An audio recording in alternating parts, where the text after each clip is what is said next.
కొన్ని సందర్భాల్లో నష్టాలు జరుగుతాయి, అనేక రకాలైన ఆపదలు కలుగుతాయి. ఇవి ఎక్కువగా కొన్ని సందర్భాల్లో ఎవరికి అనంటే నీతిమంతులకే కలుగుతాయి. బైబిల్ కూడా చెప్తుంది ఏమని అనంటే, నీతిమంతునికి కలుగు ఆపదలు అనేకములు, అయినా దేవుడు వాటన్నిటి నుండి మనల్ని ఏం చేస్తాడు? తప్పిస్తాడు. దేవుని స్తోత్రం కలుగును గాక. ఈరోజు నీ జీవితంలో నువ్వు అనిపిస్తున్నటువంటి ఆ నష్టాన్ని బట్టి మనము అనకూడదు అంటున్నట్లుగా మనలో మనం అనుకోవడానికి వీలు లేదు. దేవునికి స్తోత్రం కలుగును గాక.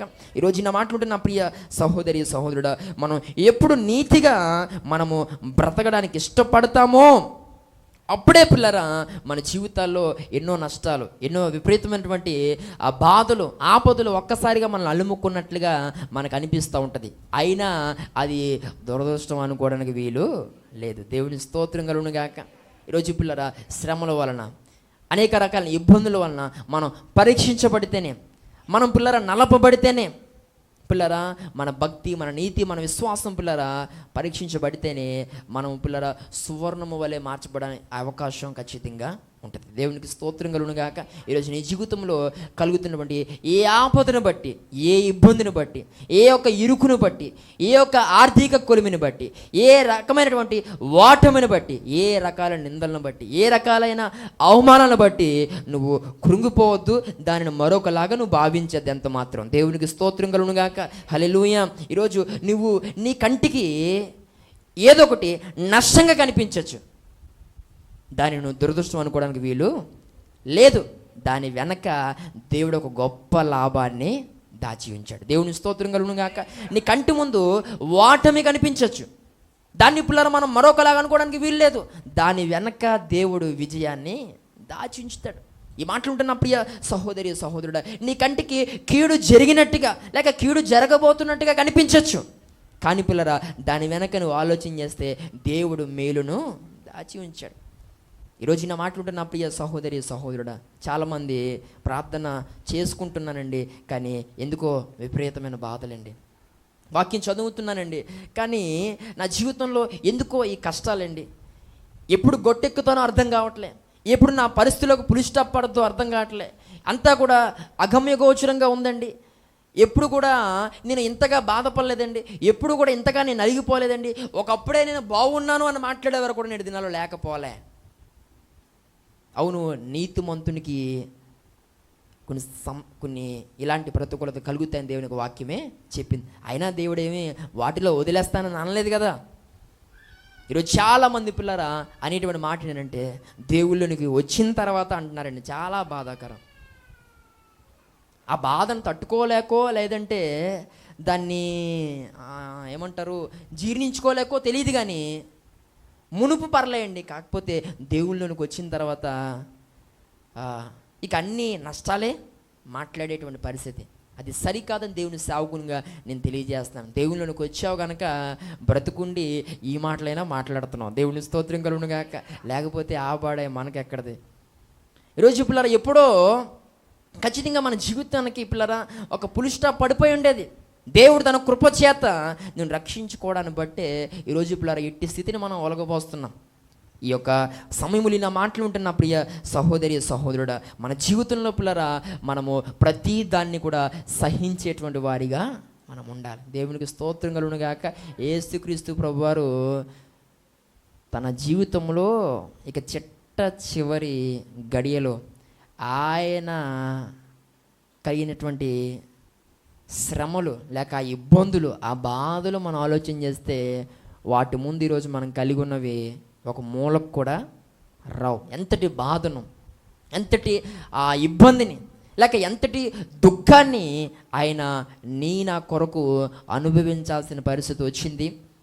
ఈ యొక్క ప్రత్యేకమైన సమయంలో నా మాట్లాడుతున్న ప్రియ సహోదరి సహోదరుడా, నీతిగా ఉంటున్నాను, అయినా నాకు ఈ సమస్యలు ఏంటి, అయినా నాకు ఈ బాధలు ఏంటంటే మరి యేసు ప్రభు కూడా నీతిమంతుడే. ఈరోజు పిల్లలు నీతిమంతుడని యేసుక్రీస్తు ప్రభుకే అన్ని సమస్యలైతే, అన్ని ఇబ్బందులు ఎదురైతే, పిల్లలు అన్ని అవమానాలు ఎదురైతే, అన్ని ప్రతికూలతలు మధ్యలో ఆయన ఆ గొల్లుగాతకు నడిచి వెళ్ళినటువంటి అనుభవాన్ని మనం ఒకసారి ఆలోచన చేయగలిగితే ఈరోజు పిల్లరా అలాంటి నీతిమంతుడైనటువంటి యేసుక్రీస్తు ప్రభుకే అన్ని ఇబ్బందులు కలిగినప్పుడు ఈరోజు నా ఇబ్బంది పెద్దగా పిల్లరా మనం ఆలోచన చేయాల్సిన అవసరమే లేదు. దేవుని స్తోత్రం కలుగునుగాక. బాధల ప్రతి ఒక్కరికి ఉండే, దేవుని స్తోత్రం కలుగునుగాక. అప్పుల ప్రతి ఒక్కరికి ఉండే, ఏమండి అనారోగ్య సమస్యల ప్రతి ఒక్కరికి ఉండేయే. ఈరోజు పిల్లరా అవి ఉండేవి కొంతవరకే, కానీ మన మాటలతోనే అట్లా ఏం చేస్తాం, చాలా ఓవర్ చేసేస్తాం. దేవుని స్తోత్రం కలుగునుగాక. మనకు వచ్చేది తలనొప్పి, కానీ మనం మాట్లాడే మాట ఒంట్లో బాగలేదు. మనకు వచ్చేది ఏంటి, తలనొప్పి, కానీ మనం మాట్లాడే మాట ఏంటి, ఒంట్లో బాగాలే. డాక్టర్ గారు అడుగుతాడు, అమ్మ ఏమైందనంటే ఒంట్లో బాగుంటలేదనంటే, అదే ఒంట్లోనే ఏం బాగలేదు చెప్పు అంటాడు. మీరు అలా అడగండి, మొత్తం ఒంట్లోనే బాగలేదంటే అదేనమ్మా ఒంట్లోనే ఏం బాగలేదు చెప్పండి. మీరు అలా అడిగితే నాకు తెలదు, మరి ఒంట్లో బాగలేదంతే అంటే ఖచ్చితంగా మనల్ని వేరే హాస్పిటల్కి వెళ్ళమని చెప్తాడు. దేవుడి స్తోత్రం కలుగునుగాక. ఒంట్లో బాగాలేనందుకైతే నేను ఏం రాయాలో చదవలేదు, మరి ఏదో దానికైతే రాయగలను. మరి నువ్వు రాంగ్ పర్సన్ దగ్గరికి వచ్చావమ్మా, బయలుదేరితే బాగుంటుంది అంటాడు. ఈరోజు పిల్లరా మనకు కలిగేవన్నీ కూడా ఒక రకంగా ఆలోచన చేస్తే చిన్నవే, కానీ మనం వాటి కోసం ఎక్కువ మాట్లాడి మాటల్లోనే దాన్ని పెద్ద రోగం చేసేస్తాం కదా. అవునా కాదా? అవును, నిజంగానండి. ఇక అవతల వినేవారికి అస్సలు బాగలేదట అని అర్థమవుద్ది. వాళ్ళు వెళ్ళి ఇంకొకరికి చెబితే వాళ్ళకి లాస్ట్ అట అని అర్థమవుద్ది. వాళ్ళు వెళ్ళి ఇంకొకరికి చెబితే మాట లేదట అంటారు. వాళ్ళు వెళ్ళి ఇంకొకరికి చెబితే కనూపురంట అని చెప్తారు. వాళ్ళు వెళ్ళి వీళ్ళంతా ఇదేటిది అట మాటల్లోనే ఈ చిన్నది ఏమైంది పెద్ద రోగం అయిపోయిందండి. ఈరోజు నేను మాట్లాడుతున్న నా ప్రియ సహోదరి సహోదరుడా, మా దగ్గర కూడా దైవ సేవకులు చాలామంది వచ్చి ఒంట్లో బాగుంటలేదు ప్రార్థన చేయండి, ఒంట్లో బాగుంటలేదు, ఏం బాగుంటలేదు చెబితే దాన్ని ముట్టిన అయినా పట్టుకొని అయినా ఏదోటి మేము అడుగుతాం దేవుణ్ణి. ఒంట్లో అంటే మరి దానికి ఏం చేయాలా? అందుకే మేము ఒకటి నేర్చుకున్నాం, అరికాలు మొదలుకొని నన్నెత్తు వరకు నీ రక్తంతో ఈ కులి రక్తాన్ని ప్రోక్షించిన ఆయన, పరిశుద్ధపరిచిన ఆయన, ఒక్కసారి ఈ రక్తం మొత్తం తీసి మళ్ళీ నీ రక్తం పంపించిన ఆయన అన్నట్టుగా మేము చేయడం ప్రార్థన. మేము ఎలా చేయడం కారకులు ఎవరు? ఒంట్లో బాగుంటలేదు కాబట్టి నీకు ఏదో ఒక చోటే బాలే, కానీ ఆ బాధను ఏం చేస్తున్నావు, మొత్తం యావత్తు ఒంటికే అప్లై చేసేస్తాడు. ఇది ఎంత దారుణం! ఇప్పుడు ఇదేంటి ఆపద అన్నమాట. దేవుని స్తోత్రం కలుగునుగాక. ఇది ఇప్పుడు ఏంటి అన్నమాట, ఆపద. వాస్తవానికి ఆలోచన చేస్తే అది ఒక పారాసిటమాల్తో తగ్గిపోయే రోగమే, కానీ పిల్లరా ఏదో దీర్ఘకాలిక వ్యాధిలాగా దాన్ని మనం ఒక పెద్ద బ్రాండ్గా చేస్తుంది దాన్ని. ఏమండి ఈ రోజుల్లో పిల్లరా ప్రతి ఒక్కరు మాటల్లోనే, ఏమండి ఉండేది 1 లక్ష రూపాయలు అప్పే, దానికి పిల్లరా ఎలా తీర్చాలి పిండుగుండా అయిపోయి మొత్తానికి ఒక రాత్రి అంతా పొరచింపుకొని ఆలోచించి అక్కడున్నది ఏదో ఒకటి తీసుకుని తాగెత్తాడండి. అక్కడ ఉన్న వాళ్ళు ఎవరో ఒకరు చూసి బతికించుకోవాలన్న దిశగా ఏమండి ఈ వెంటనే ఏదో కారులు ఎక్కించుకొని ఏ బోన్లు ఎన్నుకో లేకపోతే ఎక్కడో ఏమండి ఏ మంచి కేర్ హాస్పిటల్కో తీసుకెళ్ళిపోయి జాయిన్ చేసి ఎట్టకేళ్ళకో 10 లక్షలు ఖర్చు పెట్టి ఏం చేస్తారు, బతికించేస్తారు. ఇప్పుడు మళ్ళీ ఆలోచించరు ఏమని, అనవసరంగా లచ్చతో సరిపెట్టినా బాగుండు, ఇప్పుడు ఏమైంది 11 లక్షలు అయింది, ఇప్పుడు ఎలా అనుకుంటాడు. వీడు ఏం చేస్తాడు, దాన్ని ఇంకా అప్పు ఎలా తీర్చాలని ఆలోచించి బాగా ఆలోచించి దాన్ని మొత్తానికి ఏం చేశాడు, పెంచేసాడు అనమాట. ఈరోజు పిల్లలు చాలామంది మాటల్లోనే సమస్యలు ఏం చేస్తున్నారు, పెంచేస్తున్నారు. చేయకొన్ని పనులు చేస్తూ సమస్యను ఇంకా ఉద్రేకం చేసుకున్నారు. ఈ రాత్రి ప్రభు నీతో మాట్లాడుతున్నాడు. నీ జీవితంలో పెద్దగా దేవుడు కోట్ చేసేటువంటి ఆపదలైతే నీవు కావు, నీ మాటల్లో బడాయి తప్ప. దేవుని స్తోత్రం కలుగునుగాక. ఈరోజు నా మాట ఉంటే నా ప్రియ సహోదరి సహోదరుడు, మన నిజ జీవితంలో పిల్లరా మనము గ్రహించాల్సిన విషయం ఏంటంటే పిల్లరా, మనము కొన్ని సందర్భాల్లో కొన్ని ప్రతికూలతలు గుండా వెళ్ళేటువంటి పరిస్థితి ఉంటుంది. వాటిలో పిల్లరా మనం సహిస్తూ పిల్లరా వాటినే సంతోషంగా పిల్లరా మనము తీసుకుంటూ దానికి వీలుగా దేవుణ్ణి ఓర్పు దయచేయమని, సహనం దయచేయమని, ఆ తట్టుకునేటువంటి శక్తిని దయచేసి మనం ప్రార్థిస్తూ మనం ముందుకు వెళ్ళాల్సిన అవసరం ఎంతైనా ఉంది. దేవునికి స్తోత్రం కలుగును గాక. ఈ ప్రత్యేకమైన సమయంలో ఈయన మాట్లాడుతున్న నా ప్రియ సహోదరి సహోదరుడా, కాబట్టి వారిని వీరిని చూస్తూ నీ జీవితం అలా ఎందుకు లేదా అని నువ్వెప్పుడు అనుకోవాల్సిన అవసరం లేనే లేదు. దేవునికి స్తోత్రం కలుగును గాక. ప్రసంగి గ్రంథం చెబుతుంది, ప్రతి దానికి ఇది మాత్రం బాగా నేర్చుకున్నావు కానీ సరైన టైం వచ్చినప్పుడు నాకు టైం ఉంది అని మాత్రం నువ్వు అస్సలు అనుకో. ఈరోజు పిల్లరా వారికి జరిగినటువంటి కార్యం నాకు ఎందుకు జరగలేదు, ఇంకా నాకు జరగదు, నేను వేస్ట్, చెత్త, దరిద్రం, శని నా ఇంట్లో కుర్చీ వేసి కూర్చుంది అన్నట్టు నువ్వు మాట్లాడి ఇంకా నువ్వు అంత దరిద్రంగా తిట్టుకున్న తర్వాత ఇంకెవరు తిడతారు? ఇంకా అలా కొంతమంది పిల్లరా ఆ నాన్నలే అంత దారుణంగా తిట్టేసుకుంటారు.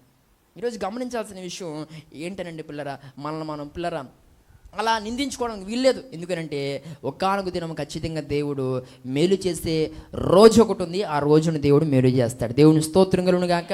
నీ జీవితంలో కూడా నీ యొక్క స్థితిగతులు మార్చబడేటువంటి సమయం అంటూ ఒకటి ఉంది. ఈరోజు పిల్లరా నువ్వు అనుకున్నట్టు కార్యము, నువ్వు పొందుకోవాలనుకున్న విజయం వారు పొందుకోవచ్చు, కానీ నీవును ఆ విజయాన్ని పొందుకునే రోజు ఒకటి ఉంది. ఈరోజు పిల్లరా ఏసీ వాళ్ళు కొనుక్కోవచ్చు, కానీ నువ్వు ప్రార్థన చేస్తే దేవుడు నీకు ఇత్తడు ఈ ఎండాకాలంలో. దేవుని స్తోత్రం కలుగును గాక. అంతేగాని వాళ్ళ చల్లగా ఉంటే మనం వేయటం కాదు. చాలామందికి నాకెందుకు ఇవి ఇలా జరగట్లే అని విపరీతమైన కోపానికి రోజు పిల్లలు తావిస్తూ ఉన్నారు. ఈ ప్రత్యేకమైన సమయంలో మన జీవితంలో మనం అనుకున్నట్టు దేవుడు చేయడానికి ఒక రోజున దేవుడు నిశ్చయించి ఉంచాడు. దేవుని స్తోత్రం కలుగును గాక. పిల్లరా దేవుడు ఈరోజు ఆల్కది ఇవ్వాలనుకున్నాడు, రేపు నీకు ఇవ్వాలనుకుంటే దేవుడు రేపు నీకు ఇస్తాడు. దేవునికి స్తోత్రం కలుగును గాక. నీకు కూడా నీ జీవితంలో కూడా ఏముంది, టైం ఉంది. దేవునికి స్తోత్రం కలుగును గాక. వర్షం వచ్చిన తర్వాత ఆ నీటిలో తేలుతున్నటువంటి ఆ చీమలన్నిటినీ ఆ వర్షం నీటిలో ఉన్న చేపలు ఏం చేస్తాయి చెప్పాలా, తినేస్తాయి కదా. వర్షం నీటిలో ఉన్న చేపలు ఆ నీటిలో కొట్టుకుపోతున్న చీమలు ఏం చేస్తాయి, తింటాయి. అదే విపరీతమైన ఎండ కాసి ఆ నీరు ఎండిపోతే అప్పుడు ఆ చేపలు ఏంటంటాయి, అప్పుడు ఆటు టైం వచ్చింది, ఇప్పుడు వీటికి టైం వచ్చింది, అంతే. దేవుని స్తోత్రం కలుగును గాక. నీ జీవితంలో కూడా నువ్వు అలాగే అనుకోవాలా, ఇప్పుడు ఆ టైము తర్వాత నా టైం, అంతేగాని నీ టైం అయిపోయింది అనుకోకూడదు. దేవుని స్తోత్రం కలుగును గాక. నీ టైం ఇంకా రాలే అనుకోవాలి, కానీ నీ టైం అయిపోయిందని అనుకోవడానికి వీలు లేదు. దేవుని స్తోత్రం కలుగును గాక. కాబట్టి ప్రతి ఒక్కరి జీవితంలో దేవుడు స్పందించగలిగిన దేవుడే, దేవుడు మేలు చేయగలిగినటువంటి వాడే, దేవుడు ఆశ్చర్య కార్యాలు చేయగలిగినటువంటి దేవుడే. ఈ యొక్క ప్రత్యేకమైన సమయంలో ఈ విషయాన్ని గుర్తించాలని దేవుని యొక్క సేవకునిగా నేను సంఘానికి తెలియజేస్తూ ఉన్నాను. దేవుని స్తోత్రం కలుగును గాక. ఒకానొక సమయం పిల్లరా, ఒకటి లేయమ్మ ఇది అదృష్టమే అని మాట్లాడి తప్పు చేసింది. మరలా ఒకానొక సందర్భంలో సొలొమోను కూడా ఆ మాట మాట్లాడి తప్పు చేశాడు. పిల్లరా, ఒకటి లేయమ్మ అదృష్టం అని మాట్లాడి తప్పు చేసింది. రెండవదిగా సొలొమోను కూడా ఇది అదృష్ట వశము అని మాట్లాడి పిల్లరా సొలొమోను కూడా తప్పు చేశాడు. ప్రసంగి గ్రంథం 9వ అధ్యాయం 11వ వచనం. ప్రసంగి గ్రంథం 9వ అధ్యాయము 11వ వచనాన్ని చదివినట్లయితే ఈ మాటలన్నీ కూడా పై చెప్పబడిన మాటలన్నీ కూడా సొలొమోను మాట్లాడింది 100% కరెక్టే. కానీ చివరిలో అదృష్టం అనే మాట మాట్లాడి ఆ పై మాటల యొక్క విలువ పోగొట్టేశాడు సొలొమోను. చూడండి. మరియు నేను ఆలోచింపగా సూర్యుని క్రింద జరుగుచున్నది నాకు తెలియబడెను.